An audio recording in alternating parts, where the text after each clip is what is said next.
from the, of course the trains were all the mail at that particular time. And he transferred the money from one to the other, say. Yeah. But the mail, that was a job I really would have liked to do, was to be on the cars doing the mail, you know. And what did you do? You did we did all the cards would come in. Yeah. There'd be a ton of papers on it. There'd be some of the mail or some of the bags would come in for the valley. And you had to take Derby, Shelton, and Sonia, Naugatuck, Waterbury, and Winstead. That was when they had the train going up the line. See, so that was an old puffer, you know. Yep. Yeah, well, the other ones were mostly all diesel at that particular time. See, so you had to transfer this stuff and build it up into these wagons. See, and one of the things that I really hated, although I was only there about 4 months, was the fact that once a month, all the magazines would come in. Life and the Ladies' Home Journal, and they came in bags, and there were about 60 or 70 pounds in these bags, you know. Yeah. So you had to handle all these things, and it was just a big pain in the neck. Yes, yeah. And what did you do at Underwood? Pardon? What kind of work did you do at Underwood? I was in the when the parts came out of annealing or a hardening, they came through us, and we straightened them to like 1,000 of an inch. Oh, wow. You know, and there was different jigs which you had, see, to operate these particular things, you know.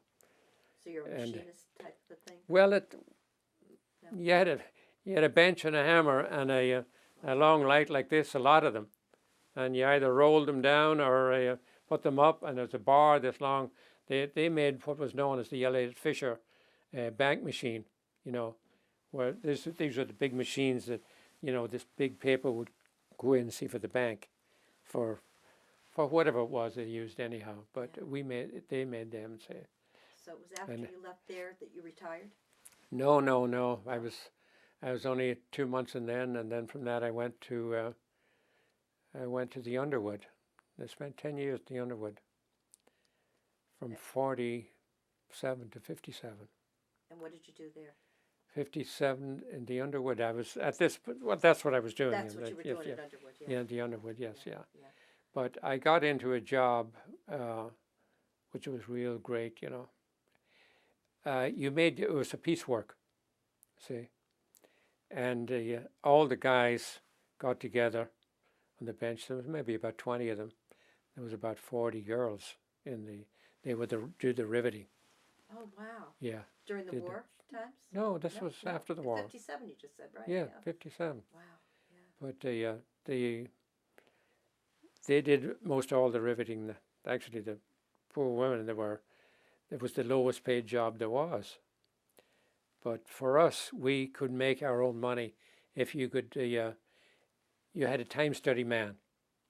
Supposing you got a box of parts, see, he'd come and he had you set it up, sit down, get the thing ready, take a piece, look at it, see what it needed, hit it here, hit it there, put it up, hit it here, hit it there. But you did it 6 times, whereas you could have done it once. See, until he time studied you. Okay. See. And then you so have to do it fast. then you let go. Then after that, see, but some of the guys, you know, they knew what you were fooling around, you know. Yeah. But tell me about if we get back to Ireland a little bit. Tell me about like a daily, like what would your food be like for a day? How would your day start off with having breakfast and tea or what? With this now or back in the old days? When you were a child. Yeah, when I was a child, see. Well, when the early days, see, it was very good, you know, you had all kinds of stuff, you know. But during the 30s, you know, when things got bad, see, it was just a porridge, as we called it over there, see. Yeah. Porridge and tea and bread. That was the breakfast. You maybe toasted if you felt like it. But see, there was an open heart. And you could. you know, and there was turf. We had turf, Okay. and we had what you call we put in a fan bellows, you know. Yes. See, and this fire never went out from one end of the year to the other. See, what we did was we banked it, and by banking it, I mean that you got all the ashes that was around it, you covered the turf, and by morning it couldn't get the oxygen and it couldn't burn. See, but it stayed lit all night, you know, just enough that you had a fire there in the morning when you started. See, so you just added some more to it, and you had a fire going, and you boiled the kettle, whatever, or heated your porridge or whatever. Right. Yeah. Then you were off to school. Mm-hmm. But when your next meal be at school? the next meal, you took a sandwich with you, you know, Mm-hmm. a couple of slices of bread, Yeah. butter, and jam. Yeah. Mostly all jam, Yeah. but it was expensive in the bad days. Yeah. Yeah, but in the good days, diversing back to the Bush house, you know, that they had two cars. One was a Ford, and the other one was as we called it, a Chevrolet. But yeah, the Ford was. I was just thinking the other day there, you know, what year would the Ford been? Because there was no electric light on it. It was carbide light. Do you know how carbide was? And we had carbide lamps for our bicycle, you know, during the 30s. What is it? Carbide, it's a chemical. I don't know how it's made, but when you added water, it created a gas, Oh. and the gas burned. See, so it would come to you dry. Okay. See, and you'd fill this little container at the bottom of this, and right on top of it was a little reservoir of water. See, and you open the water a little bit, put a match in there, and it lit. You had a light. For heaven's Yes, sakes. yeah. So could you use that for reading? I mean, You could use that for reading, but it was more so for the bicycle. But it was on this particular car. There was, and you'd run out of carbide. Say, as we used to say, turn the water on it, you know. and of course, you know, you'd take the bottom, and it was all flooded. See, it was all gone. See, but my brother, I didn't know much about the cars at that particular time. See, but my father used to take us to the little stream way up at Riversdale, and he would wash the car there. See, and of course we helped him, you know, rub the car. See, but it was a celluloid siding on it, you know. It must have been a convertible as far as I mind. Yeah. Wow. And where would that have come from? Well, see, he had money at that particular time. This was in the 20s, yes, yeah. See. So would that have come from the States or from London? It must have come from the States. It was a Chevrolet. Yeah. Yeah. Yeah. Wow. It must have been hard for you to go from being I know. But it comfortable was, to... well, you know, a child, you know, you take what's available. Yeah, I suppose. Although there was days, you know, there was. Yeah. As my the guy up the road there, he was named McConville, you know, and it used to say that he saw more breakfast times than breakfasts. Oh. You know, yeah, one of those sayings. Yeah, that makes sense too, doesn't Yeah. it? Did you dance at the Crossroads? Did they ever have dances at the Crossroads? Oh, we did, yes, yeah. You did? Yeah, oh, yes, yeah. Yeah. It was good too, yeah. Yeah. One of the things we did, we played Skittles. What's that? Well, we set up, everything has had to be homemade, you know. Uh-huh. And you had to cut these little pins.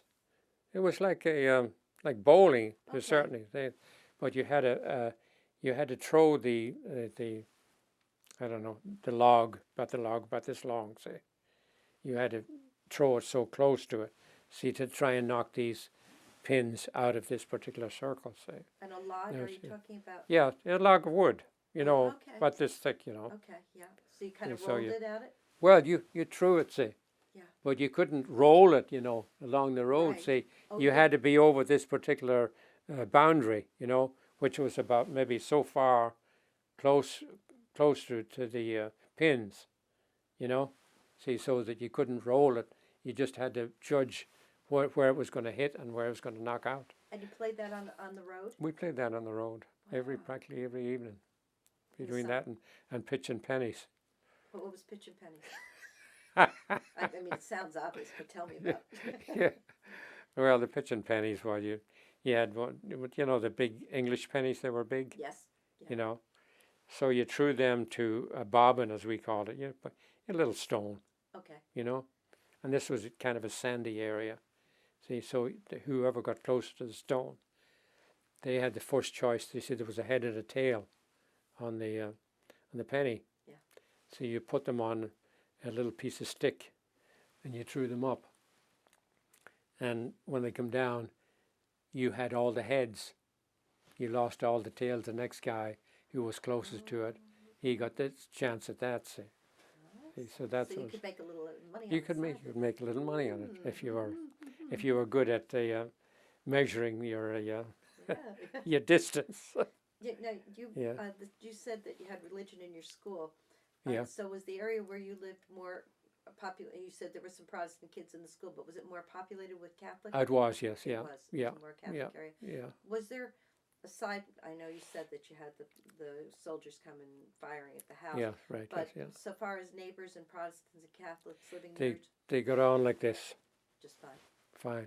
Even today. Yeah. There's one of the best friends they have over there is the Dawsons. And, God, I can't remember the other. Beautiful people. Wonderful. Give you anything.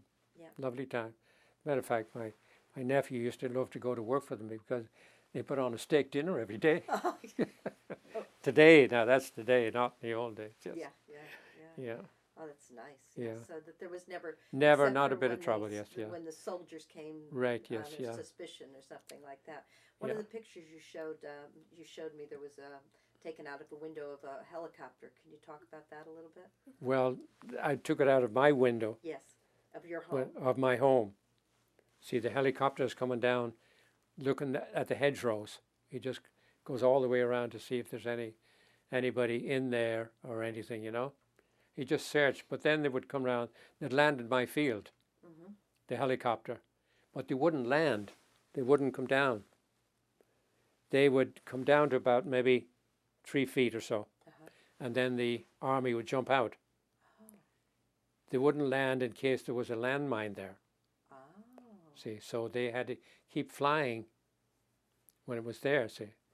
And these, once the army got out, they ran out, searched all the hedgerows, come into your house, ask you who you are, where you're from, what your religion are, and why are you here. You know, they used to come to my door and ask me these questions, you know. See, and then they would look in the barn, you know. But they never did come into my house alone, yes, yeah. Except they had some provocation, you know, whatever, you know. Yeah. But But you didn't really have fighting going on up there, did you? Oh, there was, yeah. There was. There was, yeah, yeah. Okay. But it was all culvert, you know. Oh. You know, there was it was mostly all gone out of South Armagh when I started to go back so often.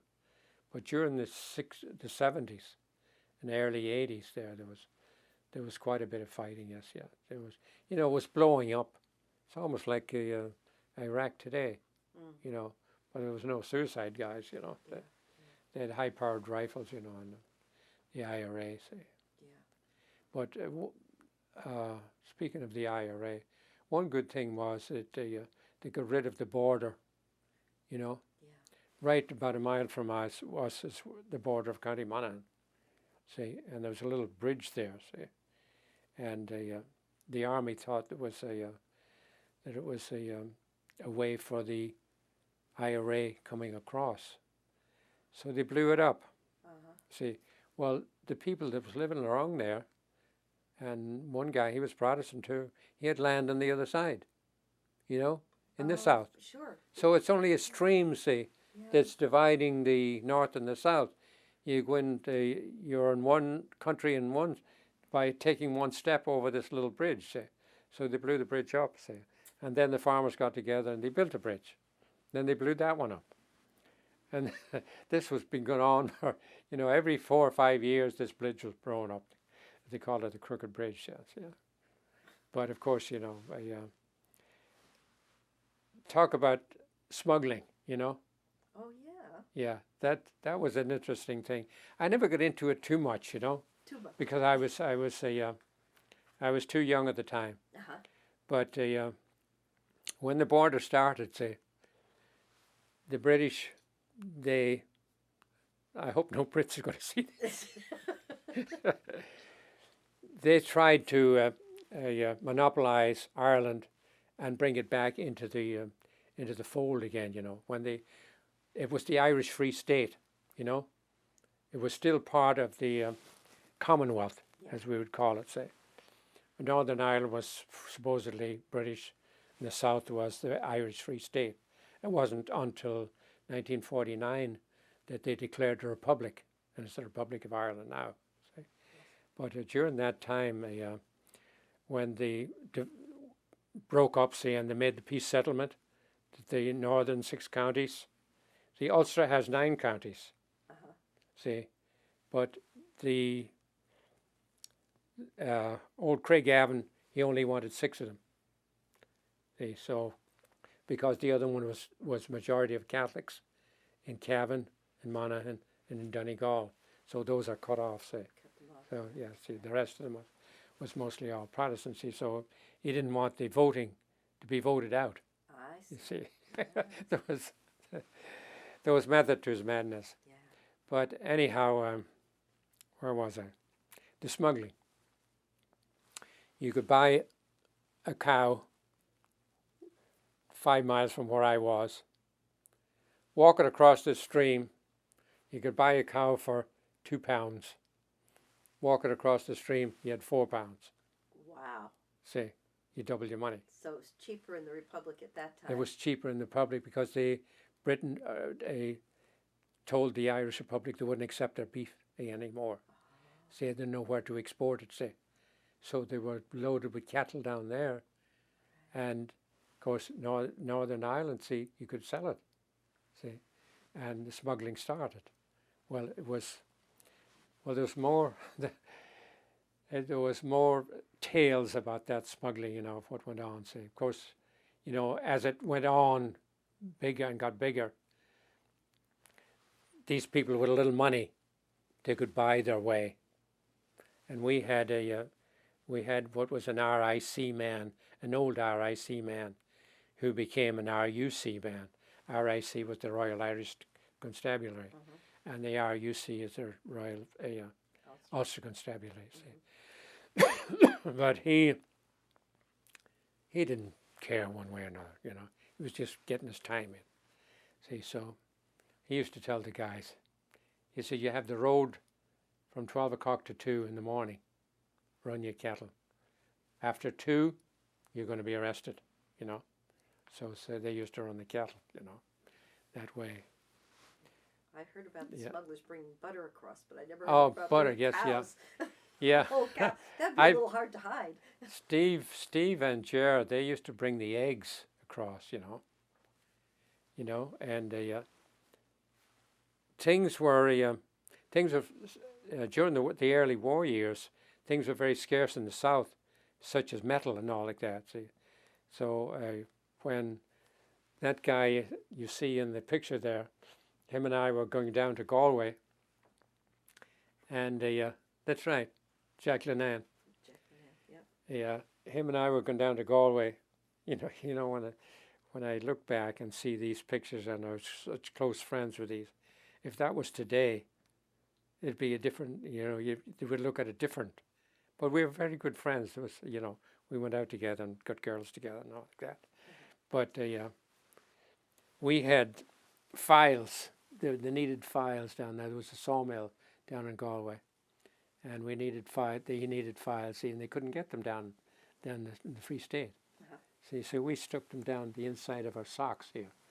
We were loaded with socks, and we had tea. They couldn't get tea.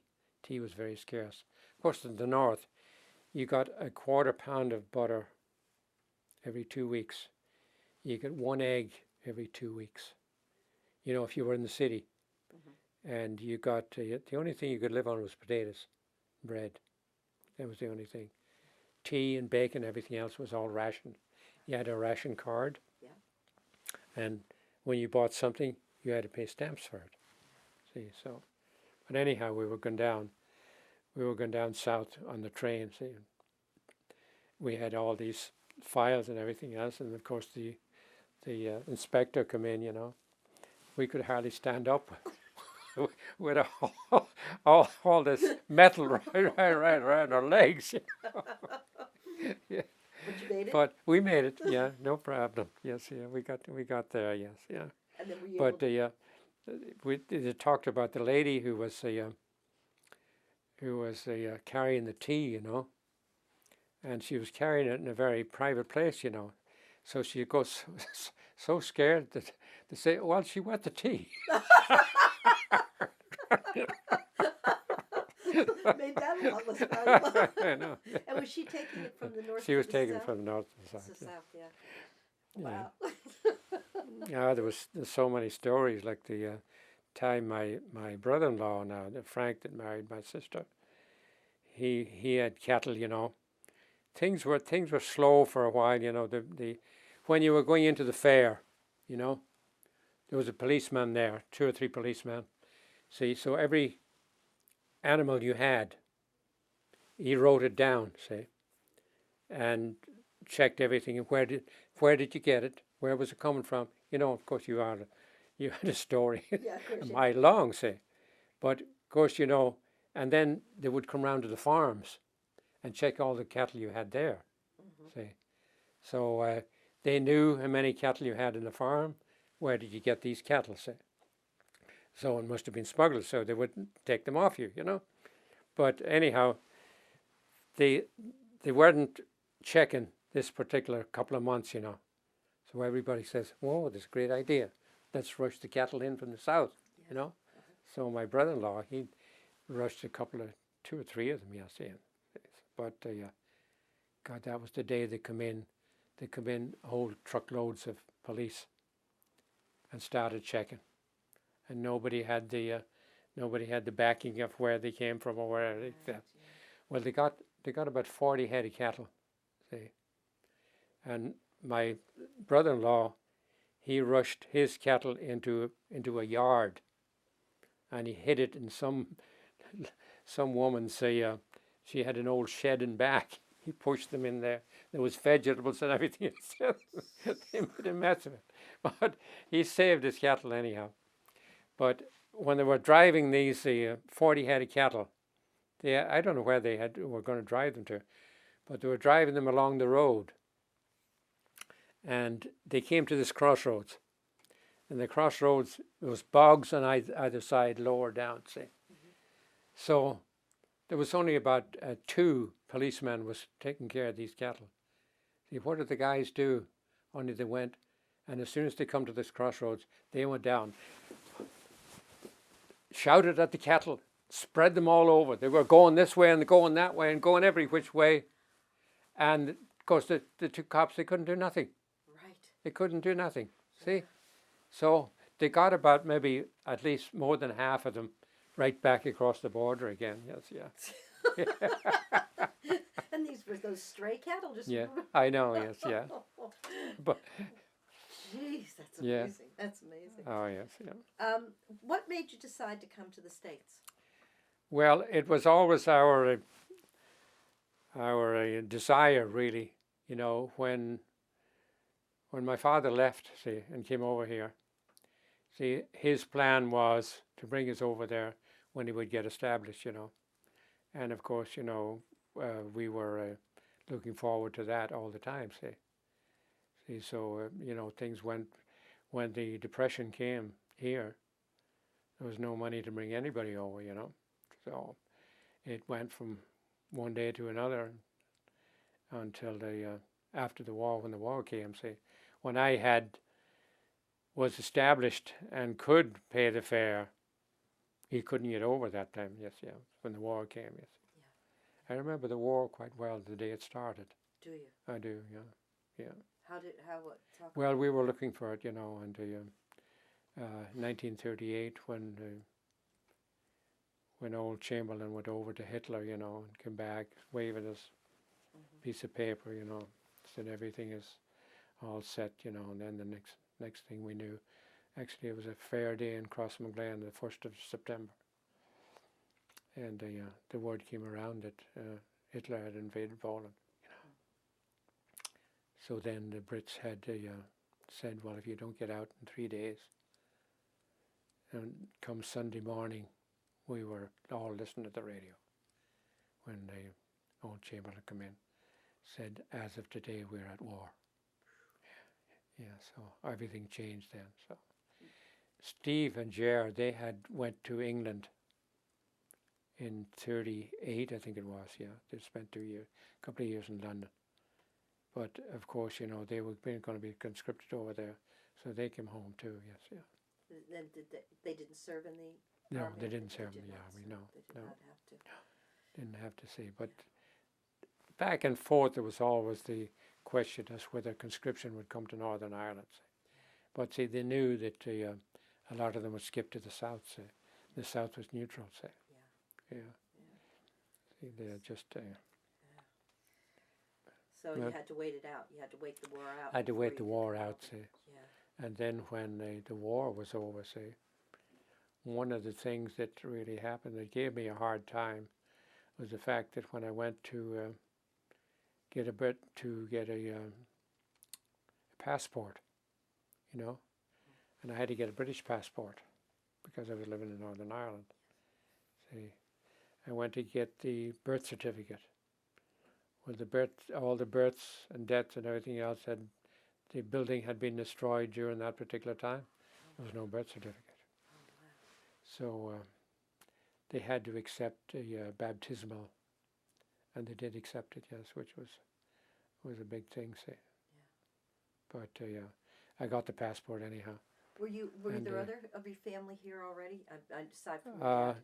No, I was the first coming out here. My father was here. Yes.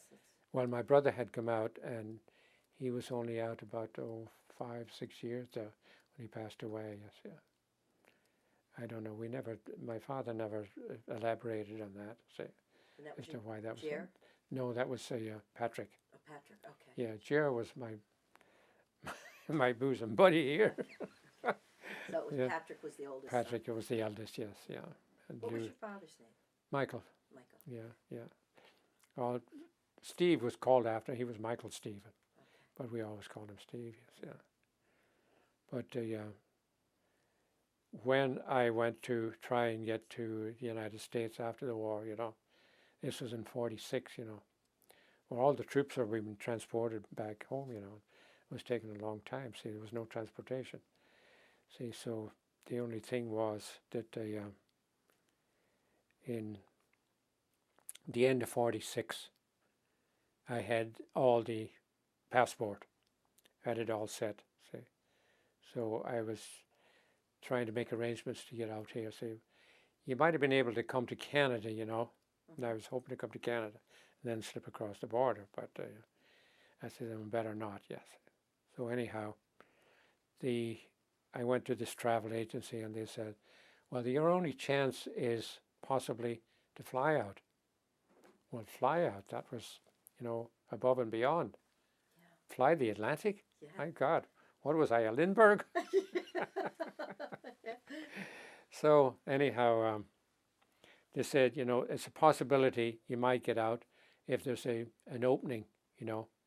But what we'll do, we will call you and let you know our password. There was no phones there at that time. And well, I was playing music almost 7 nights a week at that particular time. No, just individual. I was with a band. Okay. And we played Friday night, usually out of Belfast.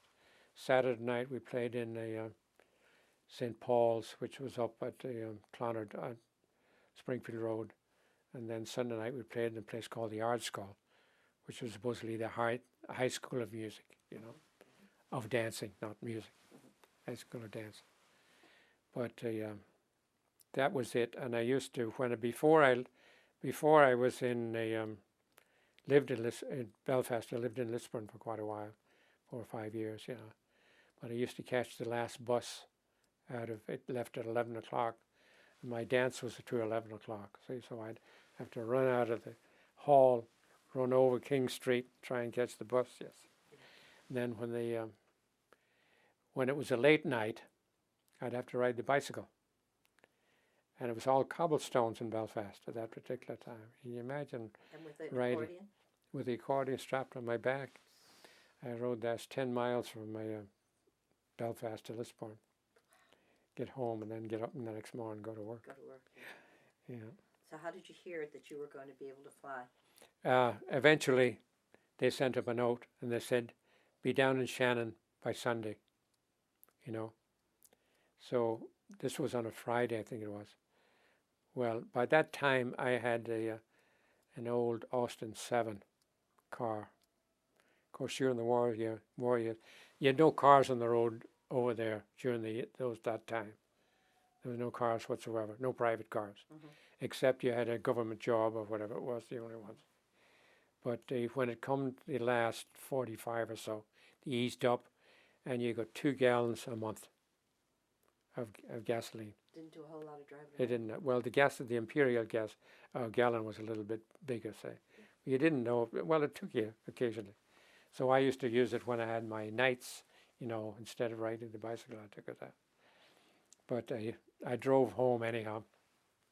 Gave the car to my sister, say, and Steve and we went to Dublin on the train and come out the next morning, and we were big people, We went over to the airport, and Dublin airport. There was just a little small plane.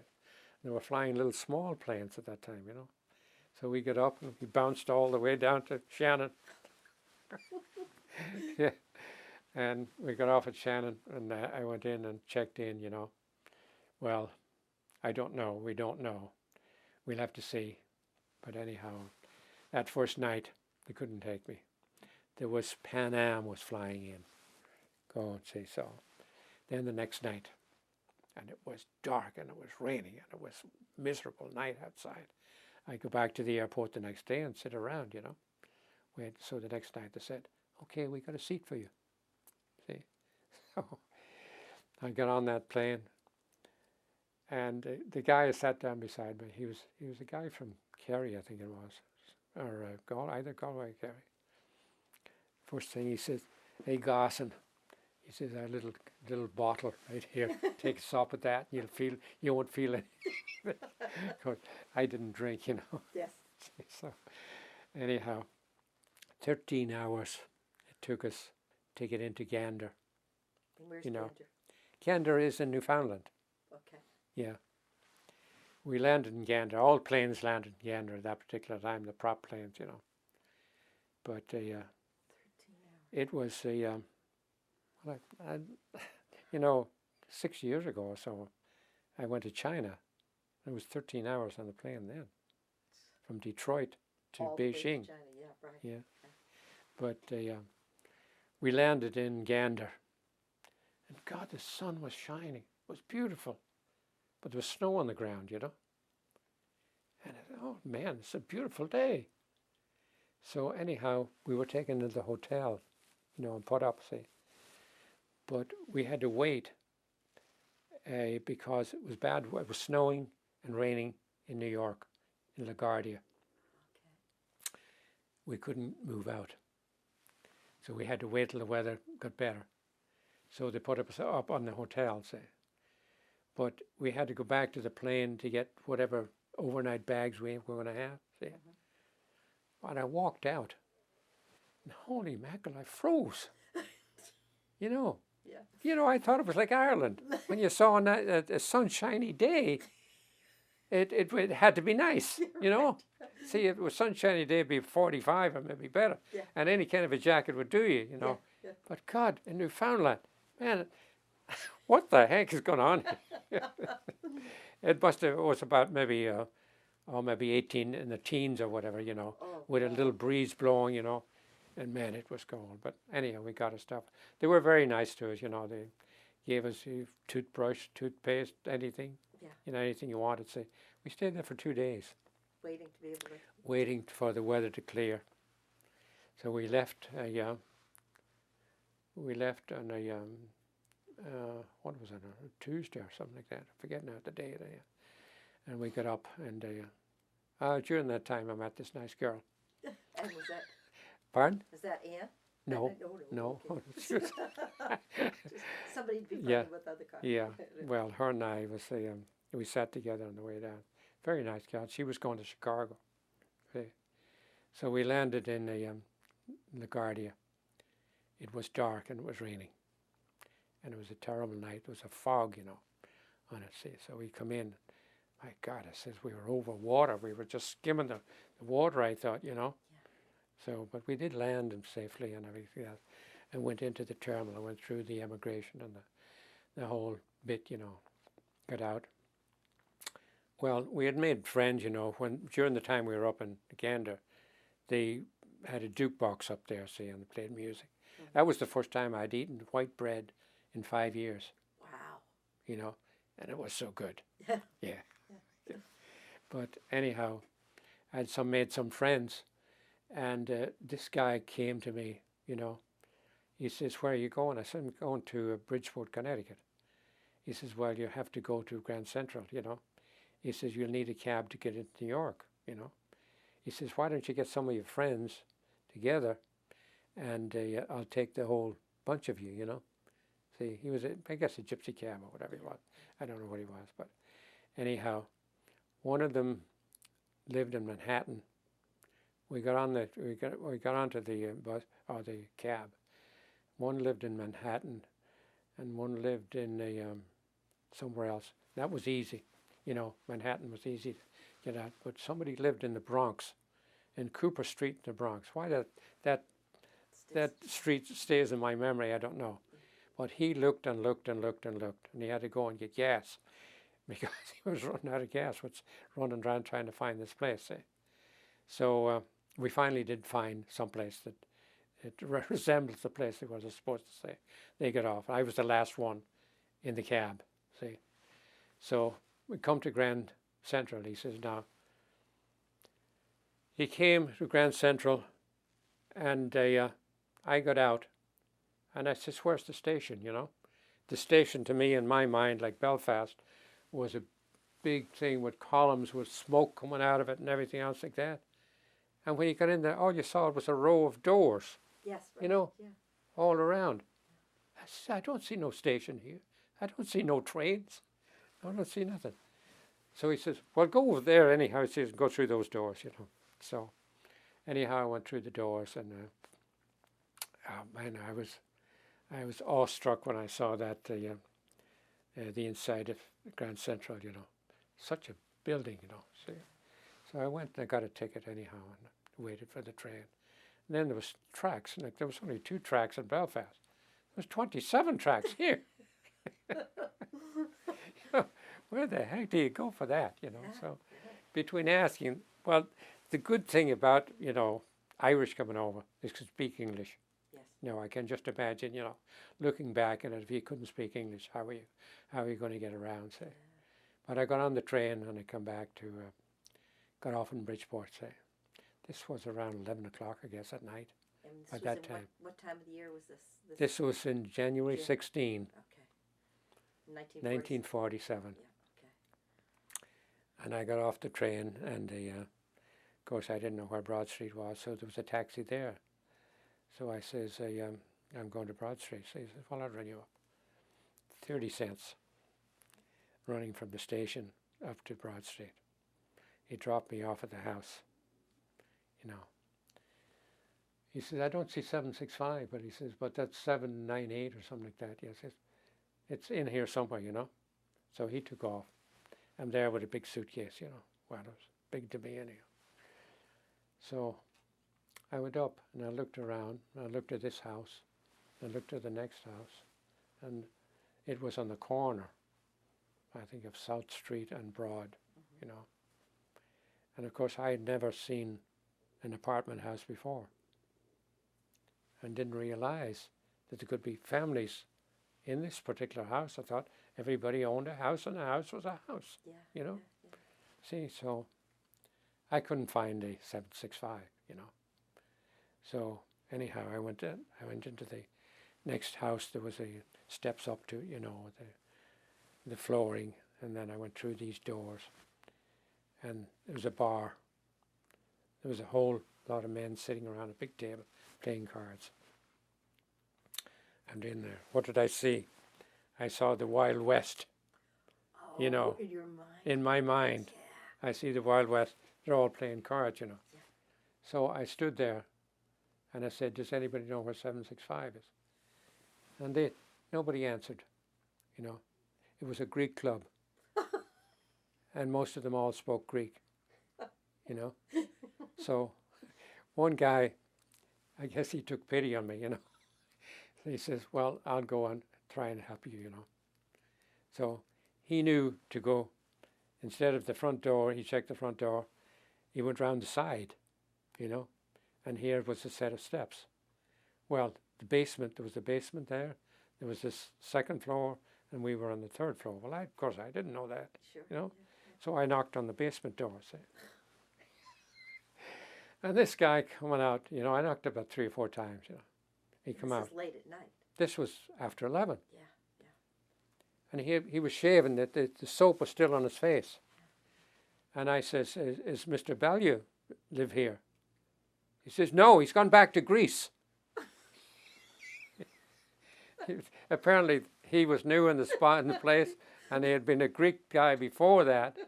See, and he come back. Oh my God! I says, where am I going now?